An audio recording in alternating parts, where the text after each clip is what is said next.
This is Growthaholics.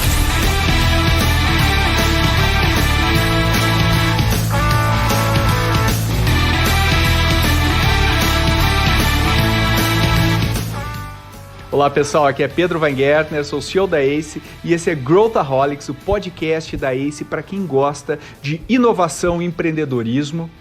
E agora a gente retoma a nossa agenda, diria uma agenda novo normal, né? Não é mais normal porque a gente está gravando online, não é mais no estúdio durante algum tempo, mas a gente vinha postando alguns webinars que a gente fez numa série que a gente chamou de Um Novo Normal, com várias pessoas muito legais. Se você não conferiu, dá uma olhada, tem muito conteúdo interessante. E hoje a gente continua as discussões com a nossa equipe maravilhosa. E o tema é digitalização. Como que as empresas estão lidando com esse novo momento do ponto de vista bem prático?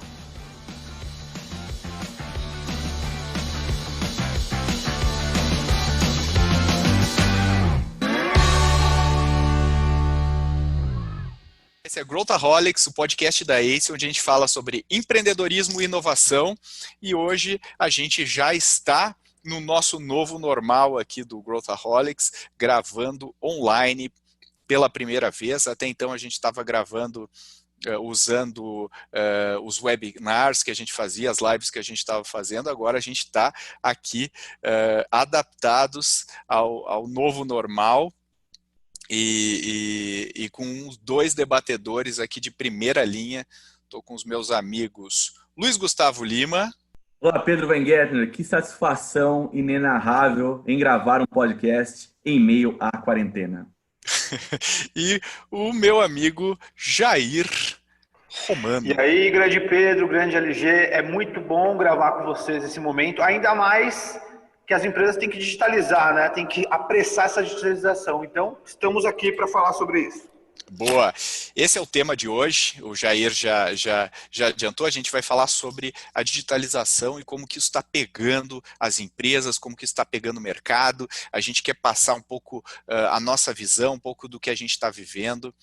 E a gente tem trabalhado muito em cima de uma análise nossa a respeito do mercado, a respeito de como as empresas estão reagindo, em cima de como as startups estão reagindo. A gente está vendo as mais variadas ações acontecendo. Algumas empresas, infelizmente, não estão conseguindo ter a velocidade que o momento atual exige, e algumas empresas estão voando no meio dessa restrição que a gente está vivendo aqui, onde está todo mundo confinado.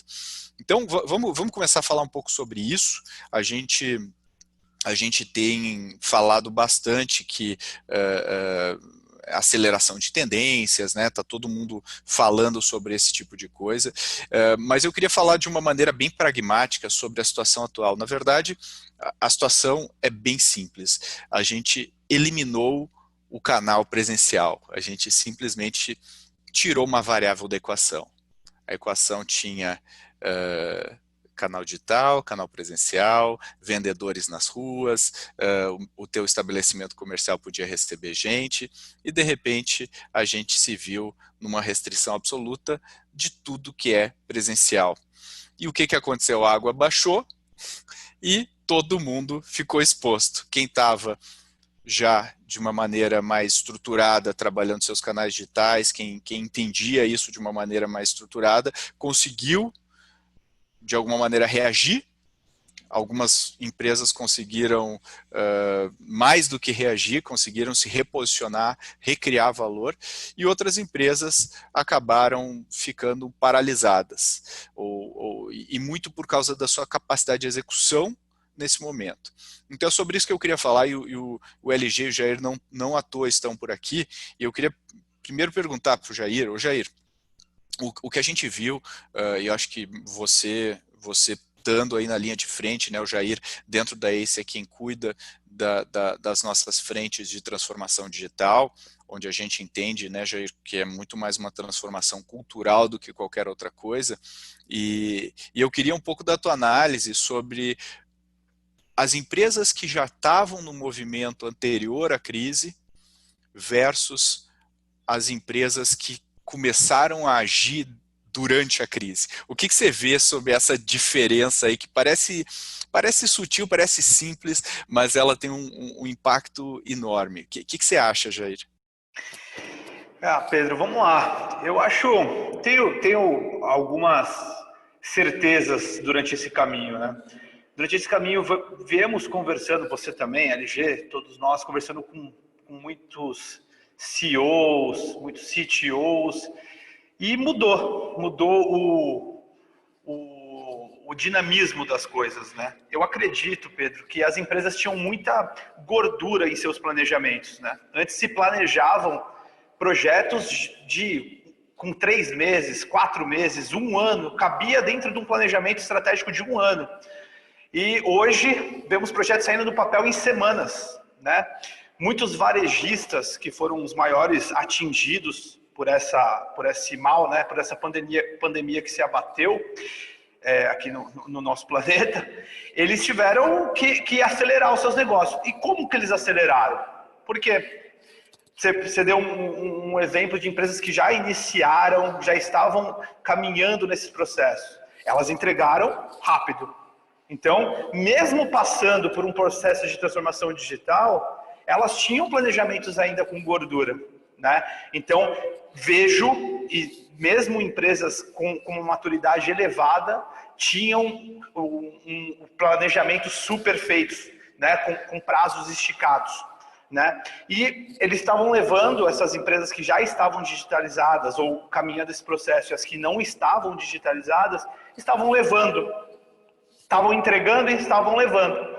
E aí o mal se abateu. O que aconteceu?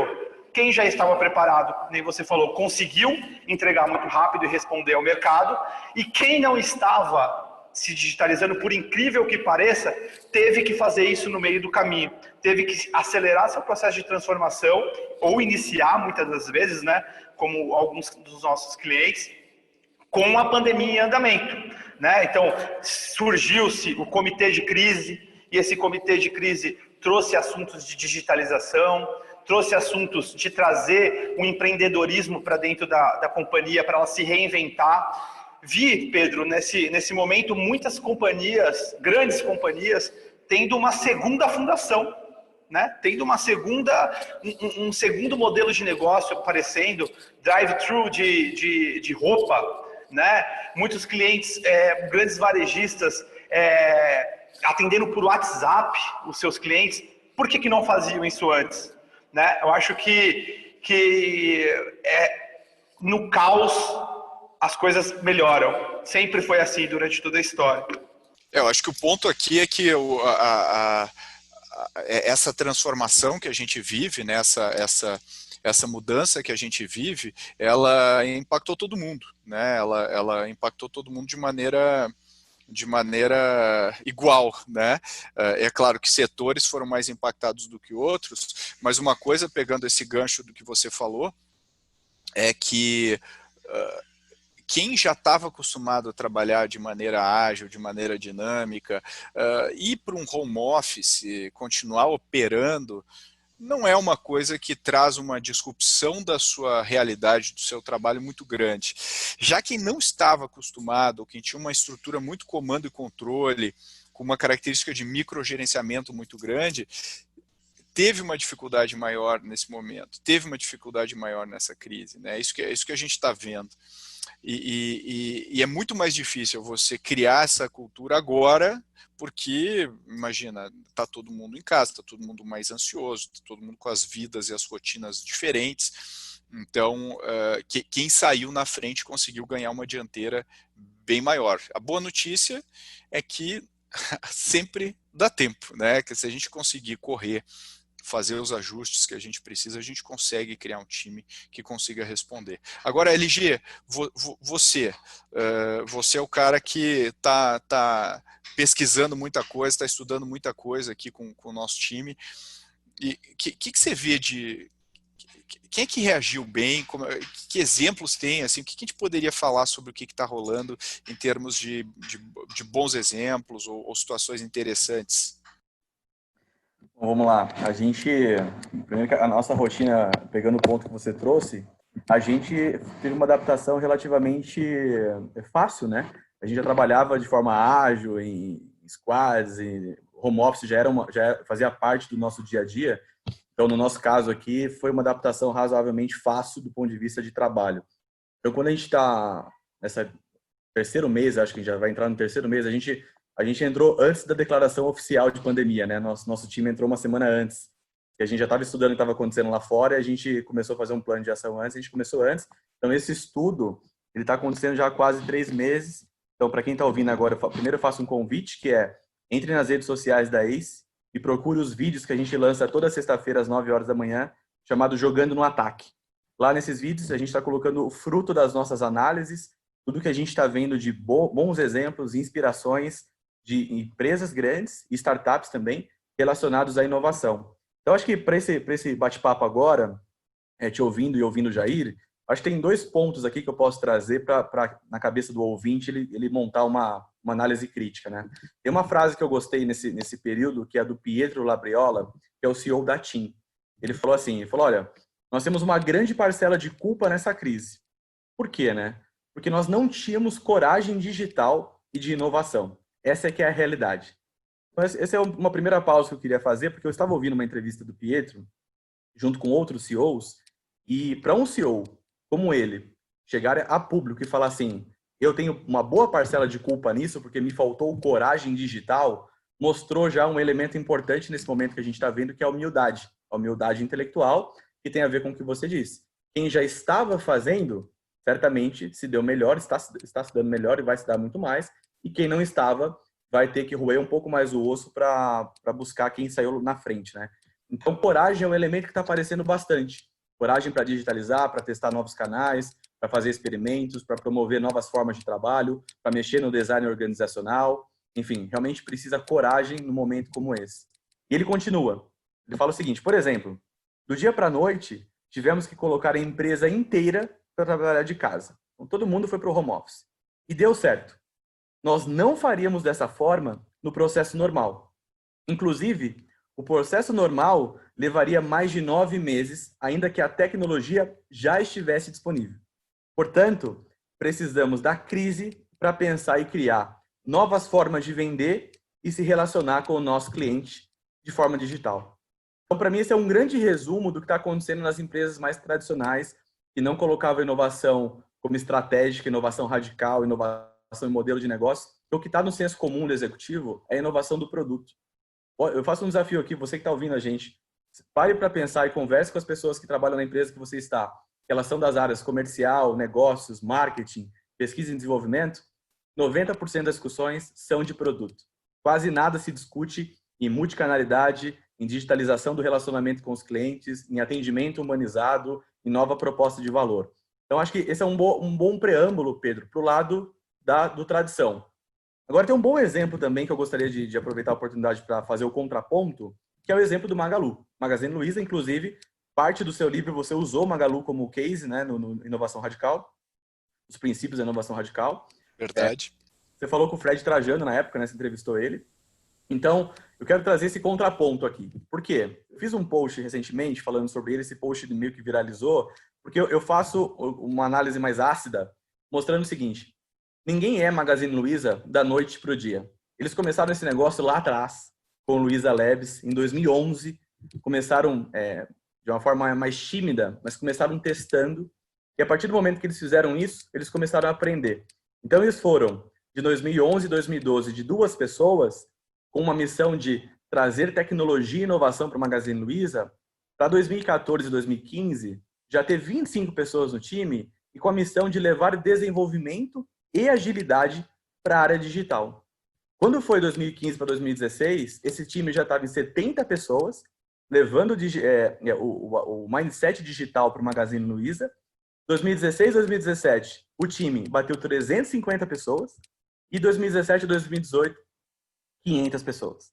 Tudo isso para falar que nada acontece por acaso. Eles vieram construindo todo esse processo de transformação digital que fez com que, agora, em meio à pandemia, em meio aos resultados do primeiro quarter, o Fred Trajano, né, que é o CEO da empresa, divulgou que o faturamento do e-commerce cresceu 203% e toda a jornada dele de criar novas condições, tanto na plataforma como o projeto do parceiro Magalu, fez com que as vendas dos canais digitais já representam 53% da venda total e o marketplace sozinho, que é uma das inovações que esse time fez, já representa em torno de 30% do e-commerce.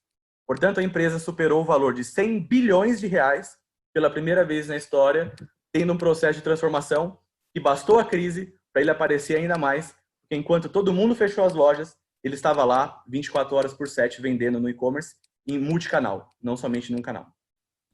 Quer dizer, não foi negócio improvisado, né? Quer dizer, isso é uma estratégia de quase 10 anos. E acho que isso é um ponto que as pessoas às vezes não levam em consideração, né? A Magalu levou quase 10 anos para se reinventar, testando, experimentando, começando, isolando, fazendo um design organizacional de modo a colocar isolado no início, né, os processos mais inovadores e depois contaminando o resto da companhia. Eu acho que isso é um modelo super interessante e acho que aquilo, pegando o gancho aí do CEO da TIM, né, em relação à percepção de risco, eu acho que aconteceu um negócio, imagina só que eu tenho 100% do meu faturamento, aí de repente do dia para a noite eu perco 90% dele, de repente tudo que eu tenho no meu pipeline de inovação, no meu funil de inovação, a assimetria de risco-retorno mudou completamente. Ou seja, o que eu achava que era muito arriscado, frente a não ter 90% do meu faturamento, deixou de ser tão arriscado. Isso fez com que as empresas, né, exatamente, as empresas aceleraram todo o seu roadmap a partir de uma assimetria nova de riscos que surgiu. Dois pontos importantes. Não, que isso, 2 pontos importantes que vocês comentaram aqui, só para complementar. Sobre o Pedro, o LG falaram sobre o Magazine Luiza, esse período de 10 anos. E a principal mudança para que isso acontecesse foi a mudança, a quebra dos silos. Então, o comando e controle foi praticamente abolido lá atrás. Por quê? Comando e controle, ele mata a inovação e a agilidade. Ele sufoca a inovação e a agilidade, né? A gente precisa ter uma estrutura que favoreça a liberdade intelectual das pessoas. E o Magazine Luiza, como o LG falou, conseguiu chegar e se transformar agora e crescer em faturamento quando todos estavam caindo, porque ele favorece a liberdade intelectual. E um ponto também sobre o CEO da TIM, aquilo que eu falei, pessoal que está escutando, vocês perceberem como existiam gorduras nos planejamentos. Preciso mudar todo mundo para home office. 9 meses. Isso se deu em poucos dias. Então, todos, ou grande parte, não vou ser generalista aqui, todos, mas grande parte dos projetos de TI, projetos de inovação, de lançamento de novos produtos estavam supervalorizados. Sempre foi assim. As empresas geralmente gastam mais de 40%, né, desperdiçam 40% de seus recursos com falta de processo, com silos, com burocracia.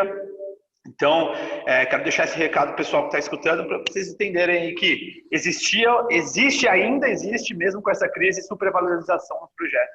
E pegando esse gancho aí, Jair, legal, eu não fiz, não fiz o meu dever de casa, não precisava, achava que não precisava, porque as coisas aparentemente estavam indo bem, mas agora eu tenho que fazer.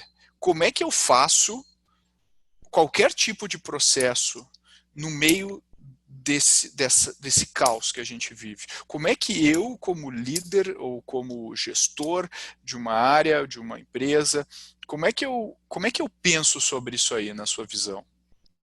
Primeiro, pela parte do líder, aí é importante, né? Quero deixar claro aqui que o líder herói, aquele responsável por todo sucesso e todo fracasso e que nos trouxe até aqui, ele não nos levará adiante para um futuro digital. Então, o líder tem que ser revisto. Primeiro ponto, né? O líder digital, ele precisa aprender e conviver com o fato que após esse processo e agora durante esse processo, o chefe de fato é o cliente. E a sua canetada ali que ele estava acostumado, grande parte dos líderes, né, já não tem mais tanto valor.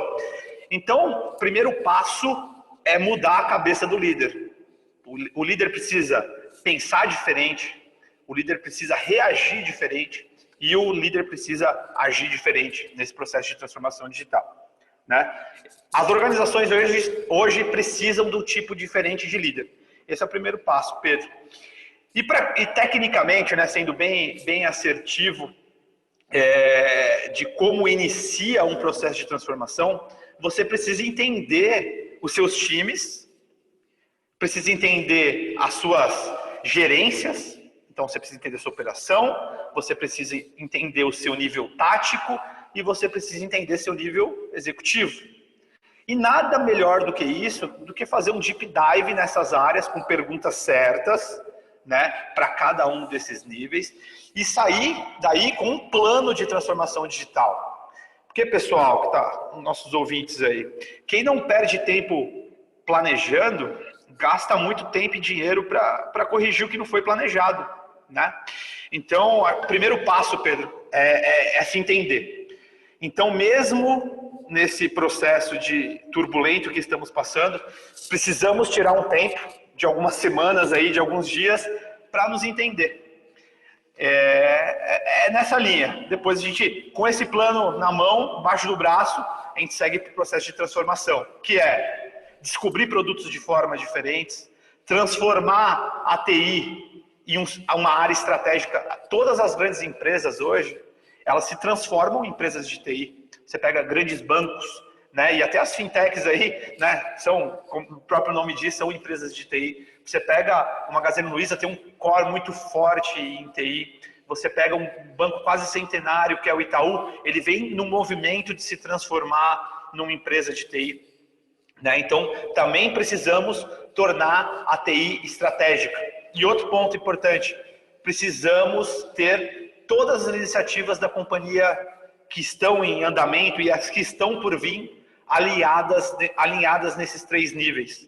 Né? Acho que os primeiros passos são esses, Pedro. Posso fazer um complemento aqui, Pedro, rapidinho? Claro. A gente vinha de um discurso de que, especialmente no ano passado, né, a gente estava batendo muito nessa tecla, tipo, olha, não se faz transformação digital sem transformação cultural. A tecnologia é meio, ela não é fim. E a gente estava batendo bastante nessa tecla de RH. Você, mais do que uma área de pessoas, você é uma área que gera negócio para a companhia. O RH, como assim gera negócio? Poxa, todo e qualquer negócio, o centro dele é o ser humano. Não tem área melhor na empresa do que o RH para ser um propulsor, né? um catalisador de pessoas boas. Então, a gente falava que o RH ele tem que ser uma área tão estratégica quanto gerar negócio para a companhia. E o que a gente está trazendo agora, nessa fala do Jair, é que TI, que sempre foi aquela área de...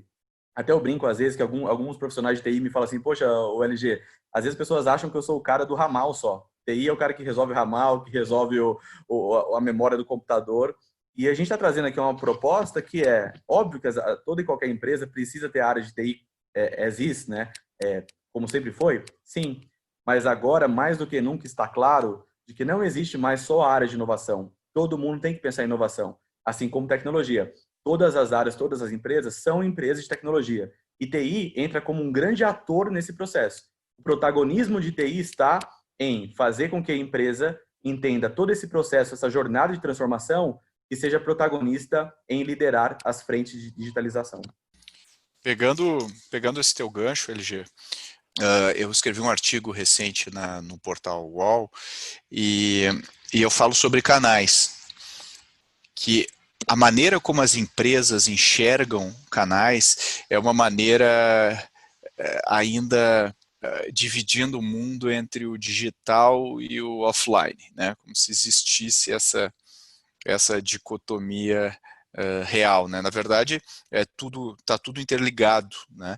E quando a gente pensa que, imagina, eu estou pegando um exemplo extremo, né? Imagina um varejista aí que perdeu 90% do seu faturamento, alguns até mais, porque teve que fechar todas as lojas. O que fica não é o digital. Na verdade, o que fica são, às vezes, dezenas de canais, né? São dezenas de canais e não tem, muitas vezes, nessas companhias, conhecimento, disciplina, né? e forma de avaliar e olhar cada um desses canais. Então, quando fala venda via WhatsApp, quando fala até do chatzinho do site, passando pelo app, passando, enfim, são dezenas se a gente começar a olhar cada um deles, e as empresas não estavam pensando nisso, elas contratam analistas de marketing digital. Quer dizer, o que significa hoje em dia um analista de marketing digital? Para quê? Onde? Qual a especialidade e tudo mais?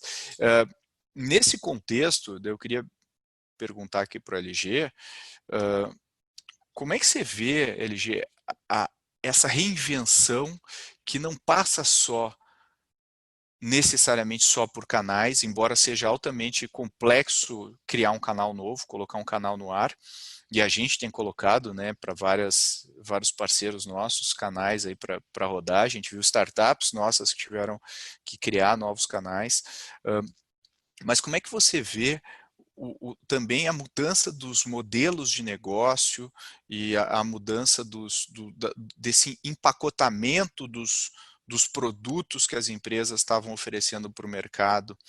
Como é que se enxerga isso, LG? Bom, vamos lá, tem bastante coisa aí, hein, Peter? Bastante coisa, vamos lá. Bom, vou começar então respondendo com uma reflexão. Tem um player do mercado, basicamente viu o seu mercado ser atacado, e ele meio que, quando olhou para o lado, o concorrente passou tão rápido do lado dele, e quando ele olhou, só foi o tempo suficiente dele. Sabe quando passa um carro muito rápido do seu lado, você só sente um ventinho assim passando? Ele só sentiu o ventinho passando. E ele quis fazer igual. Poxa, meu concorrente fez aquilo, eu vou fazer igual. Só que o concorrente dele fez aquilo há 1 ano. Há 1 ano e meio, há 8 meses. Ele não começou a fazer agora na pandemia. E ele olhou para o lado e falou, quero fazer igual. E começou a fazer igual. Deu 24 horas que ele já tinha colocado um monte de gente para fazer igual. O outro concorrente dele foi para o mercado e falou, eu também estou fazendo aquilo. E ele olhou desamparado, como uma criança perdida numa praia lotada, e falou, para onde eu vou? Sendo que o meu concorrente principal lançou um negócio super legal, eu nem sabia que isso poderia acontecer, e o meu concorrente B lançou algo muito semelhante, e eu jamais cogitei que isso poderia acontecer.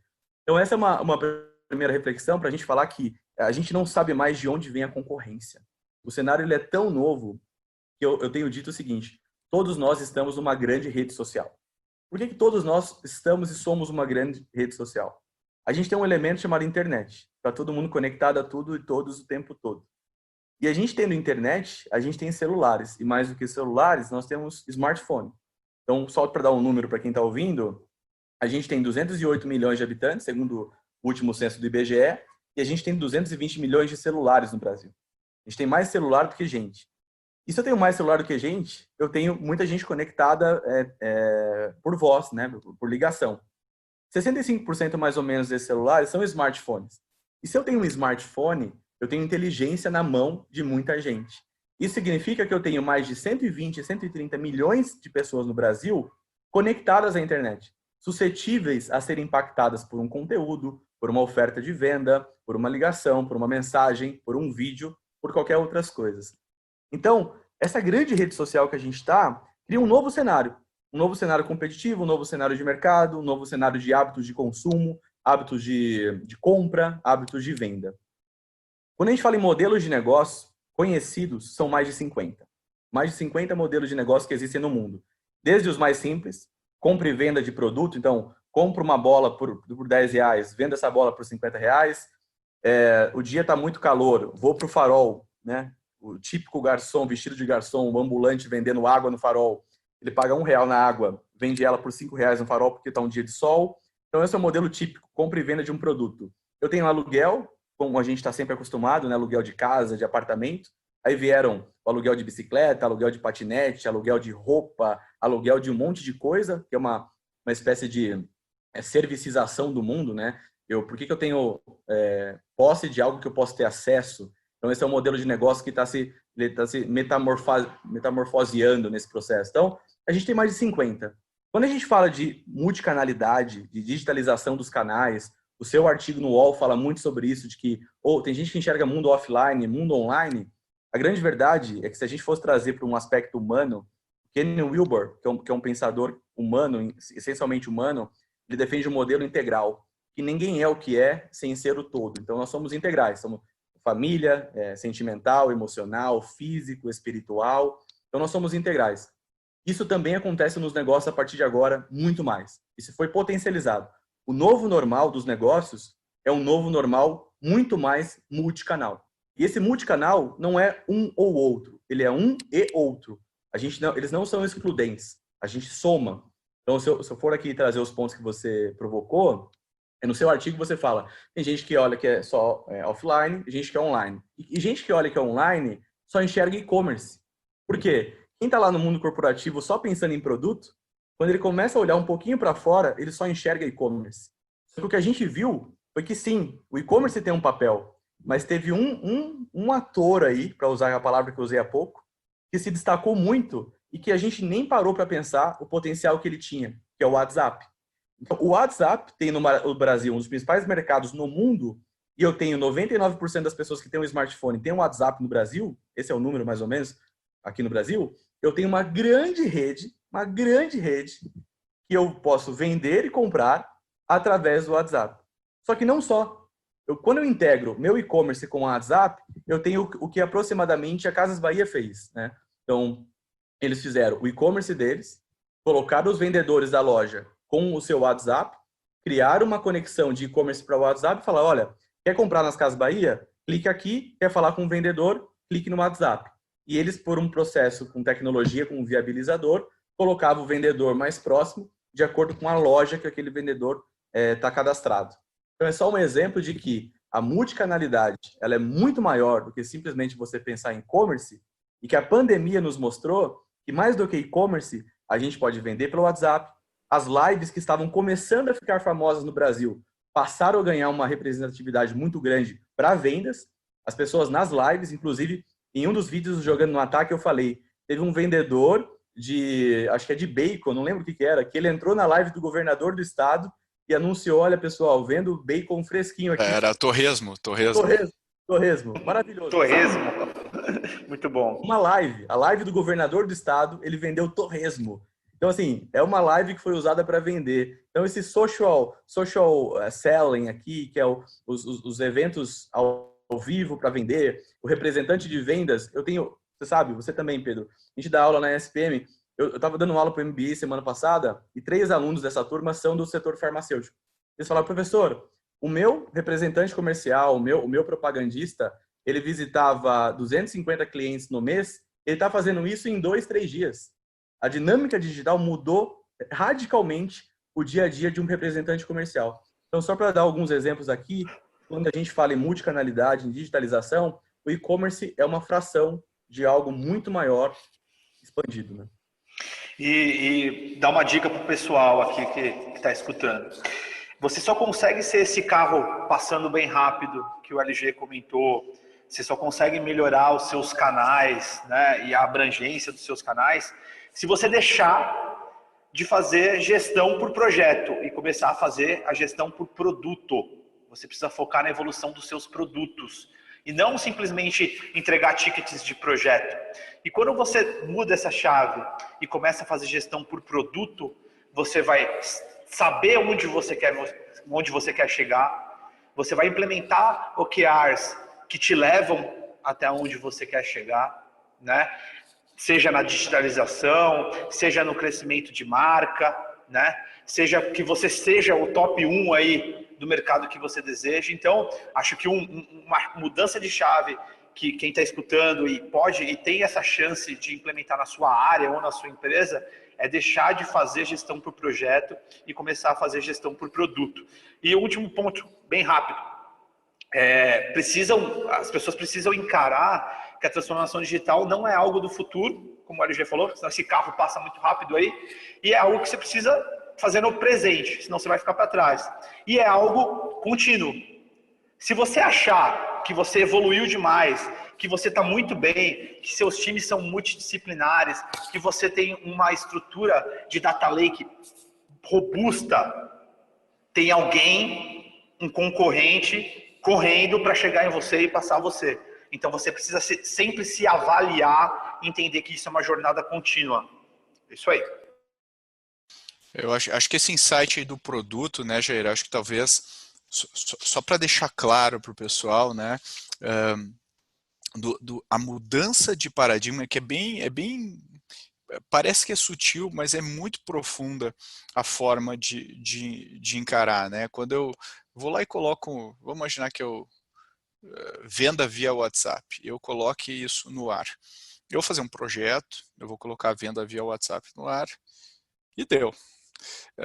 Quando eu penso como um produto, eu vou colocar um MVP no ar, eu vou testar, eu vou gerar métricas, eu vou entender se está funcionando e eu vou continuar melhorando esse produto, né? Vou saber onde que eu quero chegar, né? Exatamente. E aí é onde tem, acho que, talvez o grande potencial de impacto de pensar em tudo, né, em cada um desses canais, em cada uma dessas iniciativas que a gente coloca no ar como produtos que, e aí entra toda uma expertise de gestão de produto. Agora, pegando esse gancho aí, Jair, como é que a gente consegue, assim, eu não acho uma coisa tão dramática quanto a maior parte das empresas acha essa migração da nossa rotina do dia a dia de execução para o mundo digital, home office, etc. Eu acho que é absolutamente tranquilo. A gente foi, talvez, na ACE pouquíssimo impactado, né? Talvez mais pela insegurança, por toda a questão, a conjuntura, do que a forma de trabalho em si. Então, que dicas a gente pode dar, e aí peço para o LG também, pegando outros pontos de vista, o que a gente pode dizer para o pessoal, agora que a gente está chegando mais para o fim aqui do nosso episódio, dicas, como é que a gente migra, como é que a gente pode trabalhar a gestão, a execução, etc., do que a gente tem em termos de portfólio, de projetos e etc., para esse mundo digital, para a rotina de trabalho. Se vocês puderem elaborar um pouco em cima disso. Tá, vamos lá. Minhas dicas são 4. E aí, número bem pequeno e simples de atingir. Né? Eu tenho 4 grandes dificuldades num processo de transformação digital. Primeiro é um roadmap específico. Então, eu preciso ter que as minhas iniciativas sejam ambiciosas e elas sejam priorizadas e alinhadas em diferentes níveis, que é essa gestão de portfólio que você falou, Pedro. Isso é algo muito importante. E apenas 10% das empresas brasileiras têm essa gestão de portfólio integrada. Isso é muito importante para um processo de transformação. Reiterando aqui, por quê? Eu tenho que garantir que o indivíduo que está tocando uma iniciativa X esteja alinhada com a estratégia da companhia, porque senão eu estou desperdiçando tempo e dinheiro. Eu preciso fazer o mínimo possível para entregar o máximo de valor para o meu cliente. Pareto, você tem que fazer pouco e entregar muito. Apenas 20% das funcionalidades de um sistema ou de um projeto, de uma planilha Excel, elas são utilizadas pelo usuário final. Por quê? Porque as pessoas, os líderes de projeto ultimamente, não têm em sua rotina trazer o cliente para a discussão da solução. Então, preciso ter um roadmap específico, ambicioso, priorizado com o cliente. Outra dificuldade, e é um ponto também respondendo a sua pergunta, dados e analytics. Eles precisam ser capturados estruturalmente e integrados via infraestrutura robusta. Preciso ter um CPD, um DMP otimizado, integrado, com data lake fornecendo visão 360 sobre o cliente. Porque o cliente hoje, Pedro, ele vê na TV, ele vê no Instagram uma influenciadora digital, ele quer agora. Então, as empresas precisam capturar esses dados e precisam entregar essa solução para o cliente. E eu preciso ter uma esteira de entrega, né? uma esteira de descobrimento contínuo e de entrega contínua estruturada dentro da companhia. Então, isso também é um outro ponto. E apenas 12% das empresas brasileiras executam bem essa prática. Então, se você não está fazendo isso, você precisa fazer, porque você vai passar na frente de um monte de concorrentes. Outro ponto bem importante, talentos. Você precisa identificar talentos, capacitar talentos e reter esses talentos. Então, o que eu indico como dica?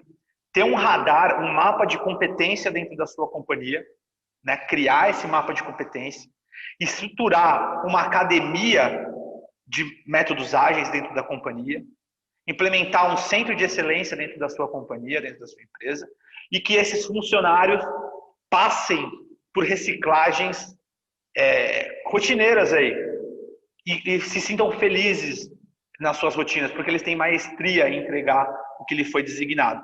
E aí outro dado importante, apenas 8% das empresas executam bem essa prática, né? O turnover é muito alto no Brasil.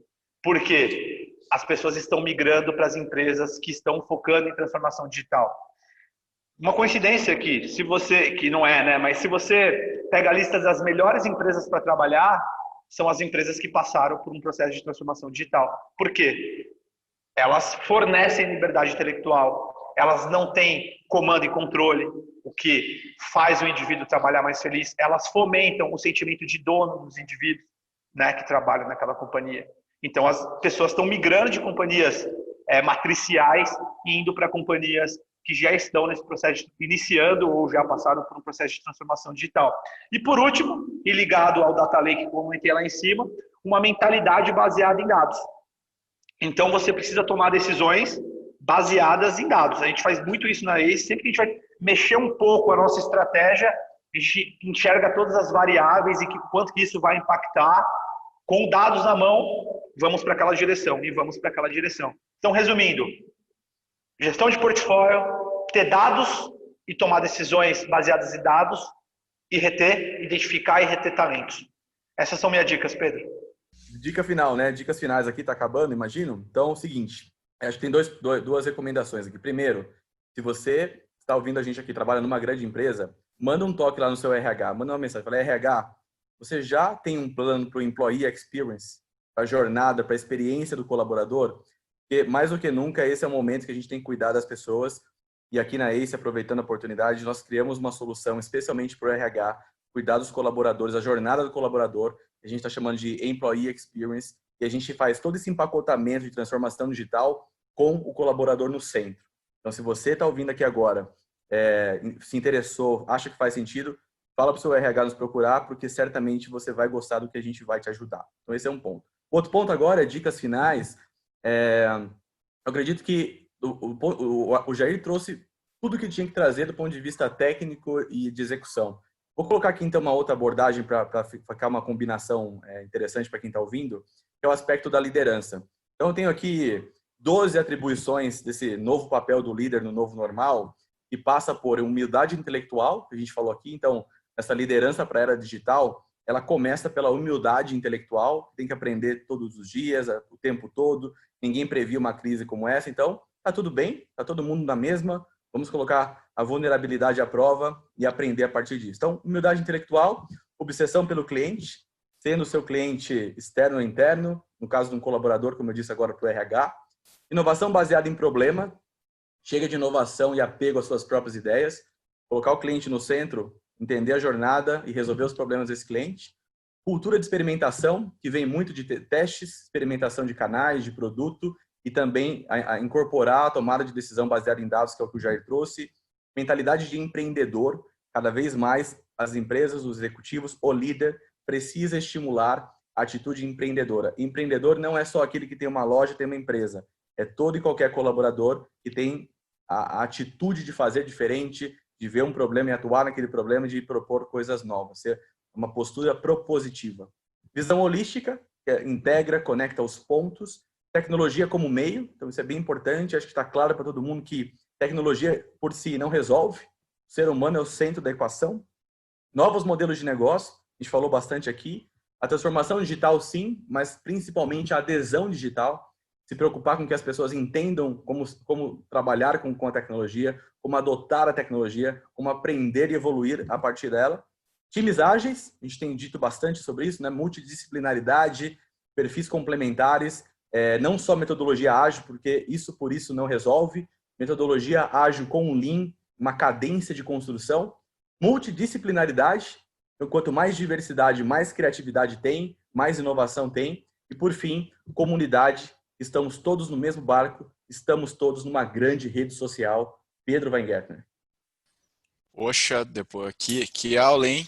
Agora, se você não leu esse artigo que o LG está mencionando, também vai estar aqui nas notas do episódio, vale a pena, saiu na HBR, belos insights aí para a gente refletir. Eu acho que esse é o momento, né, senhores,